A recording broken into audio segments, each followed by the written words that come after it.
Hallo KWW, almal wat luister. Ek wil vandag met jou praat oor KWW se 5-punt plan.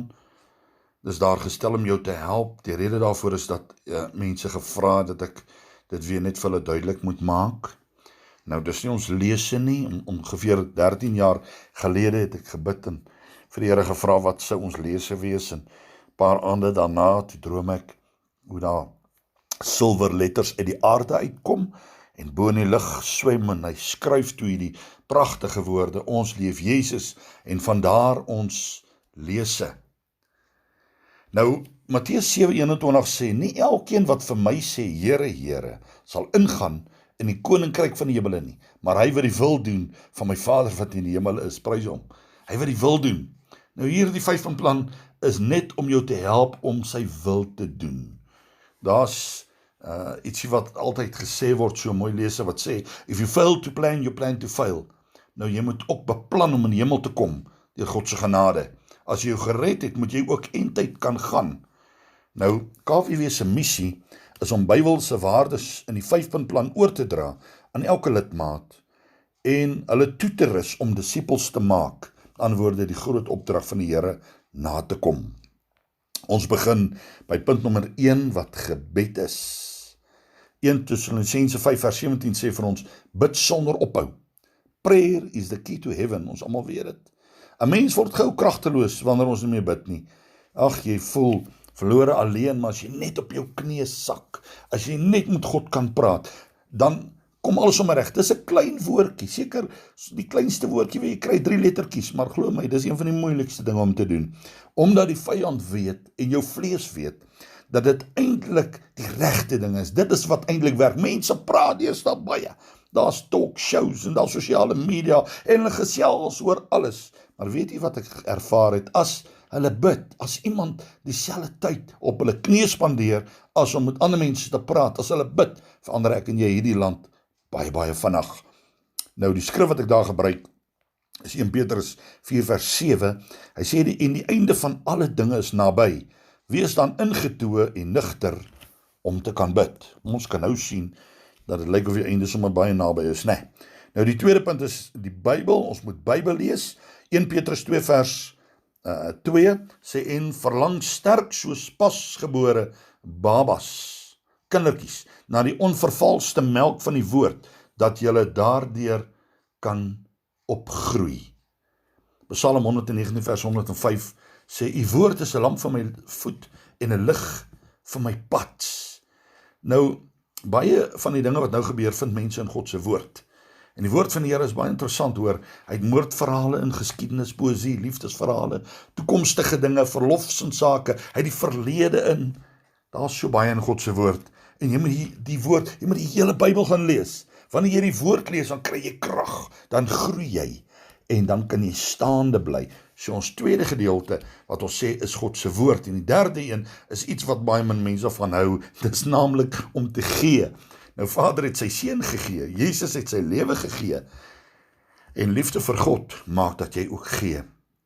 Baie mense sê, ek het nie om te gee nie. Nee, ek wil vandag vir jou sê, jy het nie omdat jy nie gee nie.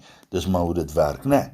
Oos-Afrika het nou 'n klomp springkarane. Hulle vreet groot lande op in een dag.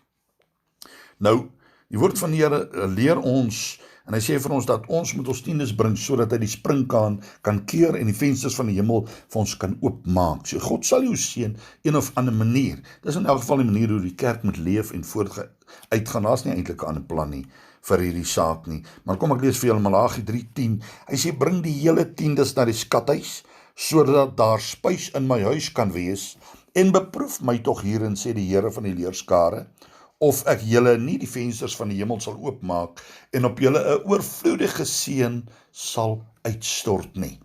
Nou, daar's verskillende maniere. Eerste gaan ek vir u vertel dat jy moet altyd eerste jou tiende bring. Eerste van jou salaris, jou eerste offer, eersteling van jou vee, van jou grove meel, eersteling van jou geldjies, moet jy na die Here toe bring. En vir hom sê, Here, dit is die deel wat ek return, ek gee dit terug aan U. Het my die gesondheid, die wysheid, die krag, alles gegee, het my gehelp om dit te verdien. Nou draai ek dit terug na U. Nou 2 Korintiërs 9:7 vertel ons die tweede punt hoe jy dit moet gee. Hy sê, laat elkeen Gee soos om in sy hart voorneem, nie met droefheid of uit dwang nie, want God het 'n blymoedige gewer lief. Jy moet met blydskap gee. En die derde saak is wat ons nou gelees het, jy moet die volle tiende bring na die Here se huis toe, die hele tiende, na die skathuis. Dit maak dat kerke kan bestaan. Goed, genoeg daarvan. Die vierde punt is getuig. Baie, baie belangrik. Die groot opdrag van die Here, Psalm 60 vers 1, sê vir die musiekleier, op die wysie van die lelie van die getuienis, dit was 'n lied. Hy sê, dis 'n gedig van Dawid, en die doel is om te onderrig. Nou mense, daar's baie mense wat moet glo, en Romeine 10:14 sê vir ons dat, hoe kan hulle hom aanroep en wen, hulle nie geglo het nie? Hoe kan hulle hom glo, as hulle nog nie van hom gehoor het nie? Hoe kan hulle hoor as daar iemand is wat gaan preek nie, wat kan praat daarvan nie? Getuig. Markus 16:15 sê, en hy het vir hulle gesê, gaan die hele wêreld in en verkondig die evangelie vir die ganse mensdom. Ek en jy moet leer om te praat. Ons moet met die Here praat, maar ons ook van die Here praat by ander mense. Ons hele lewe moet eintlik 'n getuienis wees. Een van die ou godsmanne het altyd gesê, gaan heen en verkondig die evangelie, en as dit nodig is, voeg woorde by.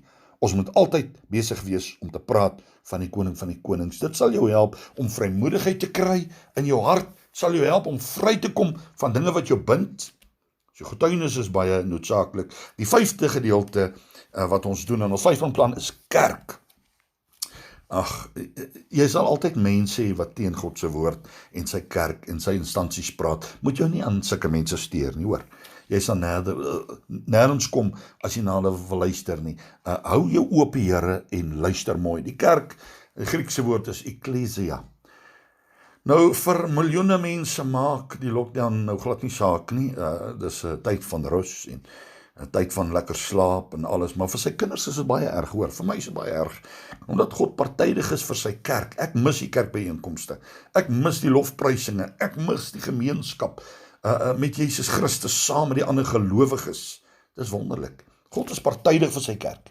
Nie vir die gebou nie, maar vir die groep gelowiges by mekaar. Ons het net vir ons 'n gebou waar ons by mekaar kan kom. Maar die kerk is ontsettend belangrik. Ons hou nou kerk by die huis op sosiale media, sê praatjies met mekaar, maar dis nie dieselfde nie, nee. Die kerk is God se eer op aarde. God se kerk was in die begin gebou met gebroke mense, eenvoudige vissermanne. So die kerk is nie perfek nie, maar dis die beste plek op die aarde. Baie ouens sê ons gaan die kerk toe, want iemand het my te nagekom, of iemand het my nie gegroet nie. Ek wil jou vra, groet die kroegman jou altyd as jy daar aankom? Wat gaan jy maak as hulle jou klap daar binne? Gaan jy terug? Of gaan jy sê, nee, hulle het my nie gegroet nie, ek gaan ophou drink. Miskien kan dit werk. Nou, dierbaar is, Hebreërs 10:25 sê, laat ons onderlinge byeenkomste nie versuim, so sommige die gewoonte het nie, maar laat ons mekaar vermaan, en dit des te meer na mate julle die dag sien naderkom.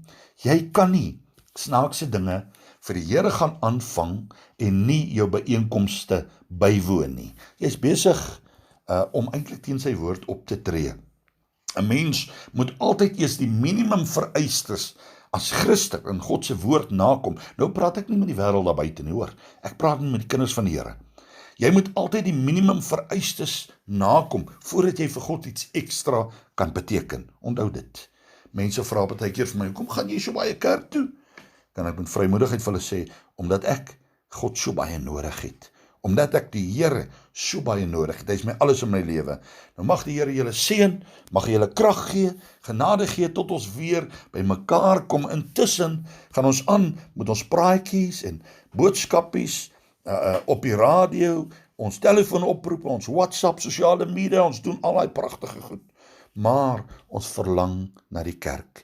Bly getrou aan die Here. As jy God se getrouheid wil toets, wees jy getrou aan alles wat hy jou beveel, en dan sal jy vorentoe sien hoe hy jou deurgedra het. Onthou, die Here se liefde is by ons, en nie elkeen wat vir my sê, Here, Here, sal ingaan in die koninkryk van die hemele nie, volgens Matteus 7:21, maar hy wat die wil doen van my Vader, wat in die hemel is. Die Here seën julle ryklik. Lekker slaap. Amen.